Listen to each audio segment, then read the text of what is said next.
Assalamualaikum warahmatullahi wabarakatuh. Selamat pagi sahabat-sahabat semuanya, para pecinta nostalgia berbudaya dengan keris, bukan dengan linggis. Teman-teman sekalian, sudah lama sekali saya itu tidak upload video ini. Kira-kira sudah semingguan ini. Kemana Mas Andrian ini? Kok nggak main keris lagi? Mungkin itu yang terbesit di benak Anda, teman-teman. Namun jangan khawatir, Mas Andrian tetap pada jalur dunia perkerisan. Pada akhir-akhir ini ya ada sedikit kesibukan lah di paguyuban saya di Kabupaten Nganjuk. Kebetulan saya kan ketua di sini, teman-teman. Jadi agak sibuk ini. Nah, sahabat-sahabat sekalian, saya mau review ini satu pusaka ini, teman-teman. Ini sudah lengkap ini sama pernak-perniknya ya.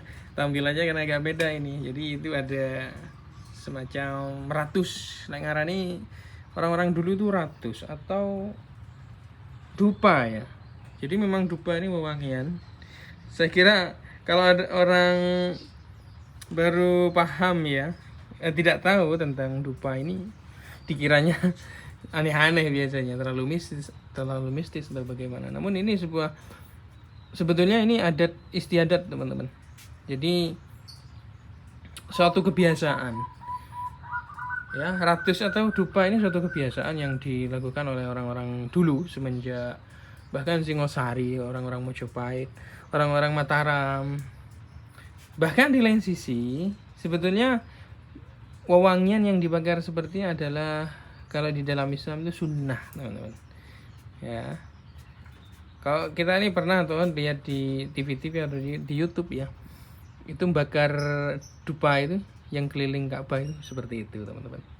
Jadi jangan khawatir, seperti ini sudah ada kebiasaan ya, faktor kebiasaan dan juga sunnahnya ini, teman-teman.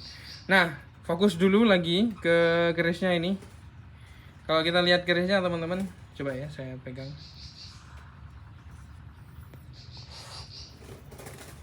Bismillahirrahmanirrahim. Jadi tampilannya ini ya, yang bagus ini pada warangkanya ya, kayu timungan, namun sangat tua, dan juga pada peletnya ini betul-betul beragam gitu. Sekilas memang mirip Jawa Timuran ini, teman-teman, warangkanya ini. Oke, kita buka. Bismillahirrahmanirrahim. Wow, ini kerisnya, teman-teman.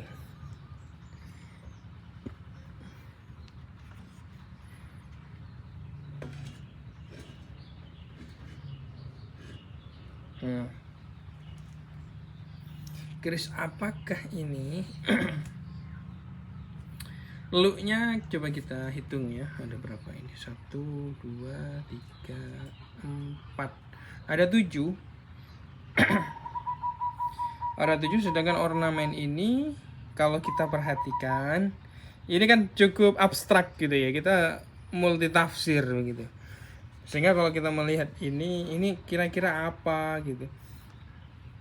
Teman-teman sekalian, dengan pola seperti ini adalah grafik atau ornamen, atau biasa disebut stilasi ya. Pada bagian gandek itu terdapat sebuah ornamen atau ukiran-ukiran tertentu yang menyerupai makhluk hidup biasanya, atau orang yang sungkem, atau makhluk-makhluk yang lainnya seperti singo dan lain-lain. Itu dinamakan dengan gandek ganan namanya ya. Ganan itu adalah gandek yang mempunyai ukiran begitu. Nah, untuk kali ini perihal tentang ornamen yang terdapat pada gandek keris ini adalah gandek yang merupakan ukiran nogo. Tepatnya adalah kepala naga. Nah, kalau kita simpulkan, ini jenis varian nogo apa? Begitu mungkin pertanyaannya. Karena ini merupakan ornamen kepalanya saja, dan bagian tubuhnya ini menghilang. Pada bagian sor-soran ini sudah hilang, teman-teman. Bukan sudah hilang, tapi memang hilang dari awal. Ini dinamakan dengan dapur nogo siluman ya, yang kebetulan memang pada gonjonya ini ada gonjo wilut, teman-teman.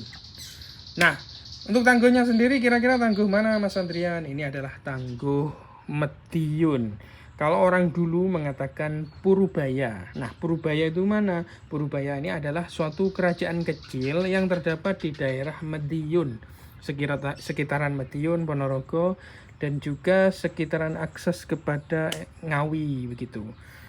Nah, sedikit cerita bahwa Kerajaan Purubaya ini teman-teman itu ada semenjak pada akhir era Majapahit ya. Jadi kerajaan kecil ini pada era Mataram Panembahan Senopati pun pernah menggempur ya, mengekspansi secara militer itu 2 kali. Ya, dengan maksud untuk penguasaan wilayah. Namun sayangnya Panembahan Senopati 2 kali itu pula mengalami sebuah kegagalan. Usut punya usut, ternyata memang Purubaya ya, selain prajurit-prajurit yang tangguh, ternyata memang mempunyai suatu rahasia. Dan ini menjadi rahasia umum. Ternyata memang pusaka-pusakanya ini yang mumpuni, baik secara esoteri maupun secara fisik, teman-teman. Coba kita perhatikan kenapa Mas lambang atau beberapa keris Medyun atau Purubaya itu secara garapnya agak kurang menarik mungkin. Tapi lebih eksistensi kepada sisi kewingitan. Terlihat wingit teman-teman. Sangat terlihat wingit.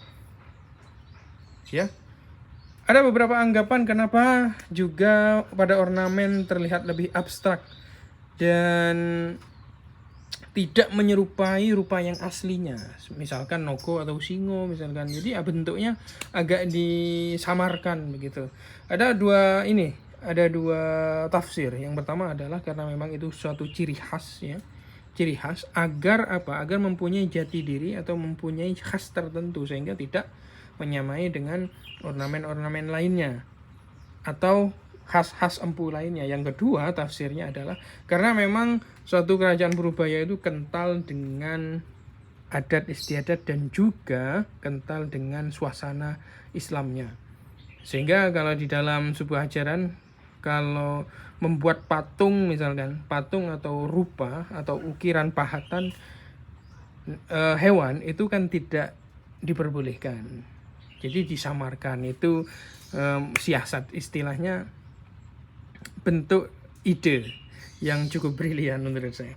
Oke sahabat-sahabat sekalian, kalau kita melihat dari pamornya ini ya, pamornya adalah pamor pendaringan kebak. Namun sayang ini lama ya dipegang-pegang terus, akhirnya ya kejadiannya seperti ini. Karat ya teman-teman, karat. Namun uniknya teman-teman, terdapat pamor tambal ya, terdapat pamor tambal pada bagian wilah. Ini terdapat berapa ini? 1, 2, 3, 4, 5. Ada 5 pamor tambal. Tambal adalah arti daripada menambal sebuah masalah atau menyulam sebuah masalah atau menyelesaikan sebuah masalah. Nogo siluman adalah nogo lambang dari sebuah kekuasaan wilayah, sebuah kewibawaan dan kebijaksanaan, dan memang layak ini dipegang oleh para raja dulunya.